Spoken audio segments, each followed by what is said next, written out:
Nem artificial nem inteligente, mas com potencial altamente imbecilizante. Por Miguel Nicoleles, para a CNN Brasil. Definitivamente, as últimas semanas não foram nada auspiciosas para os oráculos da suposta modernidade digital, a quem eu apelidei de os overlords das Big Techs do Silicon Valley americano. Aquele seleto grupo de luminares, só que não, que, acreditando ter recebido algum tipo de mandato divino, balela pura, e munidos de uma autoconfiança invejável, também conhecida como arrogância ilimitada, mesmo que totalmente dissociada da realidade, a não ser no que tange à obtenção do lucro infinito, se julgam no direito de impor a sua visão de futuro para mais de 8 bilhões de seres humanos e seus descendentes. Tudo isso sem que estes bilhões de mentes orgânicas, já consideradas obsoletas pelos overlords, participem de qualquer uma das inúmeras decisões essenciais que podem vir a afetar as suas vidas de forma definitiva e irreversível.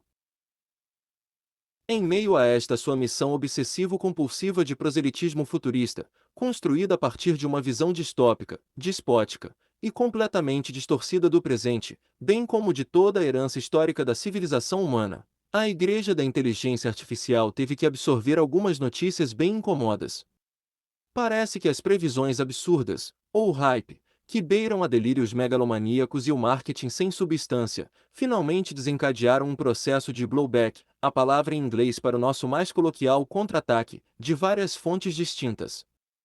Seja na forma de livros e trabalhos científicos da academia ou mesmo de setores da própria indústria de inteligência artificial, ou mesmo em indiscrições públicas de executivos e analistas econômicos. O fato é que um contraponto às alucinações sem sentido de algum dos profetas da área, que não são poucos, começa a tomar corpo. Em paralelo, o recente recrudescimento de uma guerra de autofagia no coração da própria indústria de inteligência artificial, assunto para uma outra coluna, mostra que nem tudo vai bem no paraíso virtual da Cuculend da NEM. Inteligente, nem artificial. Mas vamos aos fatos.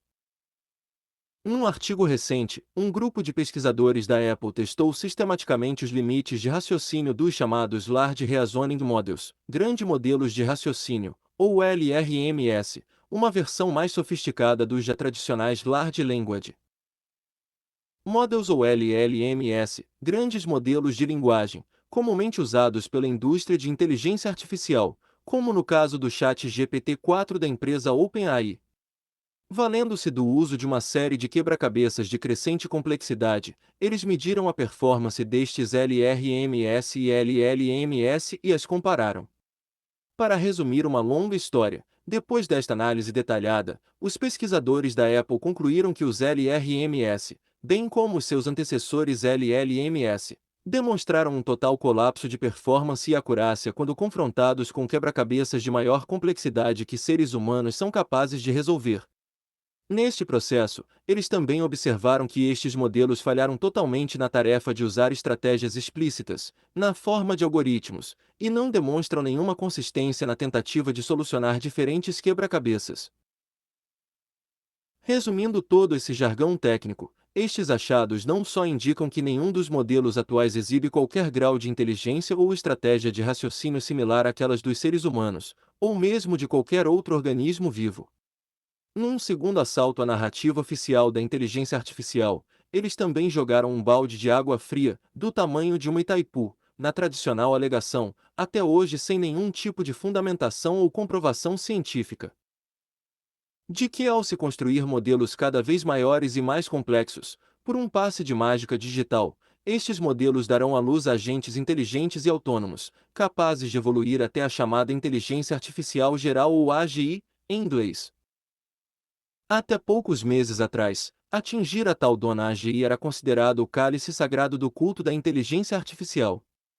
Todavia, recentemente, um dos fundadores da empresa OpenAI, Ilya Sutskever, ao criar a sua nova startup, depois de se demitir da anterior por disputas internas com seu ex-sócio Sam Altman, um dos cardeais dos overlords, comunicou ao mundo que a tal AGI já era coisa do passado. A nova meta agora é atingir a superinteligência, seja lá o que isso for, porque nem Ilha consegue defini-la claramente.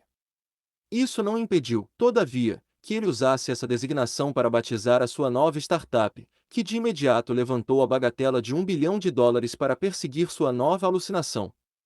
Not too bad, diriam alguns psiquiatras amigos meus. De qualquer forma, a ideia de que basta escalar de forma explosiva a complexidade dos modelos de inteligência artificial para colocar a nossa humilde inteligência orgânica, fruto de 3,5 bilhões de árduos anos de evolução natural, na prateleira da obsolescência parece ter sofrido seu primeiro significativo baque. Curiosamente, este nem foi o resultado mais chocante para os evangelistas e para quem está interessado no potencial impacto das ferramentas de inteligência artificial no funcionamento do cérebro humano. Num outro estudo, pesquisadores do Massachusetts Institute of Technology, ou MIT, uma das universidades americanas de maior prestígio mundial, exploraram o impacto comportamental e neurofisiológico do uso dos tais LLMs na confecção de textos por voluntários divididos em 3 grupos. No primeiro, os voluntários se valeram do auxílio de um LLM para escrever um texto. No segundo, apenas buscas tradicionais na internet foram permitidas para realizar a mesma tarefa, enquanto no terceiro grupo, os voluntários só usaram o conhecimento acumulado nas suas próprias memórias neurais para escrever o seu documento. Depois de concluída esta fase, os pesquisadores compararam a capacidade dos voluntários dos 3 grupos em citar passagens dos textos que eles haviam produzido. Do grupo que usou a ferramenta de inteligência artificial, LLM à la Chat, para ajudar a compor seus textos, 83% demonstraram um alto grau de dificuldade de citar passagens dos seus próprios escritos, sendo que 100% deles produziram citações incorretas ou totalmente erradas. Ou seja, estes voluntários não conseguiram expressar, de forma alguma, a assimilação ou mesmo a autoria dos seus próprios textos. Nos outros 2 grupos este fenômeno não ocorreu. Ou seja, tanto voluntários que se valeram de buscas da internet, ou apenas do seu conhecimento próprio conseguiram produzir citações corretas derivadas dos seus textos. Em seu relato, os pesquisadores enfatizam que a falta da capacidade de citar o seu próprio texto persistiu, de forma atenuada, reduzida para 30%, em sessões subsequentes de teste do grupo que usou os LLMs, mostrando que o efeito pode ser de longa duração. O achado mais chocante do estudo, todavia, foi obtido quando os pesquisadores usaram a tradicional técnica de eletroencefalografia, ou EEG, para analisar a atividade elétrica dos cérebros dos voluntários dos 3 diferentes grupos. Esta análise demonstrou profundas diferenças de padrão de atividade cerebral. Trocando em miúdos, os achados revelaram que, quanto mais ajuda externa os voluntários usaram, pior foi o grau de conectividade funcional exibido pelas principais áreas corticais dos seus cérebros. Assim, quando comparado ao grupo que usou apenas os seus próprios cérebros para compor seus textos, o grupo que se valeu do auxílio dos LLMs apresentou uma redução média de 55% da conectividade neural de regiões corticais, especialmente quando medidas para frequências baixas de atividade elétrica do cérebro, 1 Hz a 12 Hz. No grupo que usou buscas da internet, a conectividade cortical foi reduzida entre 34% a 48%, dependendo da frequência de atividade cerebral medida. Enquanto isso, o grupo que usou apenas o próprio cérebro apresentou os valores mais altos e mais espacialmente distribuídos de conectividade cortical.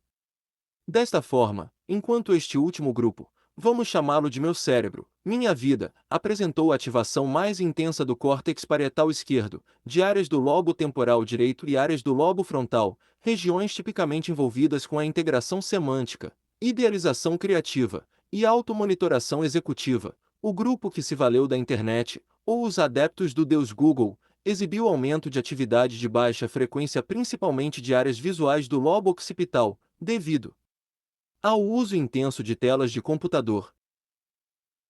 Por outro lado, o grupo que se valeu do LLMs não apresentou nem mesmo aumento da atividade nestas áreas visuais, apesar de usarem telas também. Ao contrário, estes voluntários apresentaram um desvio do seu esforço cognitivo na direção de circuitos frontoparietais relacionados à integração de processos e coordenação motora. Em outras palavras, os cérebros dos voluntários que terceirizaram as suas mentes para o LLM endereçaram um modo de operação cognitiva motora muito mais automático do que o exibido pelos seus pares nos outros 2 grupos. Baseado nestes achados, os pesquisadores do MIT concluíram que o uso de ferramentas de auxílio na produção de textos não só altera a performance comportamental das tarefas, mas pode também levar a toda uma reorganização profunda da arquitetura e mecanismos cognitivos usados na execução destas tarefas.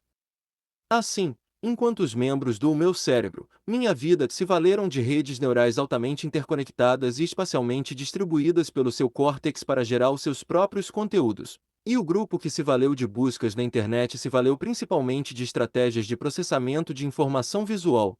Aqueles que terceirizaram seus cérebros para um LLM basicamente se comportaram como verdadeiros zumbis digitais, pois suas mentes passaram a priorizar apenas a integração das sugestões de texto fornecidas pelo modelo de inteligência artificial. Evidentemente, este é apenas um estudo, existem muitos outros, que aliás ainda passará pela revisão de pares, como também é o caso do trabalho do grupo da Apple. Mas, mais do que nunca, o que estes resultados preliminares parecem indicar é que ao tentar aumentar a nossa conveniência e produtividade, reduzindo o tempo gasto em tarefas mundanas, através do uso de ferramentas de inteligência artificial, nós podemos estar desencadeando um processo irreversível de extermínio da agência, criatividade e inteligência humana. A mesma que nos trouxe como espécie até aqui, depois de milhões de anos de evolução, e permitiu criar toda a épica história da humanidade. Posto em outros termos, no afã doentio de tentar superar os deuses do Olimpo e dar à luz a uma elusiva superinteligência por meios não naturais, nós podemos estar trazendo à tona a arma mais poderosa de imbecilização humana jamais criada neste canto da Via Láctea. Sendo assim, talvez valha a pena refletir um pouco mais antes de cedermos o controle total do futuro, tanto dos recursos naturais finitos do nosso planeta, bem como das maravilhosas capacidades neurais das nossas mentes, à voracidade insaciável e delirante dos overlords.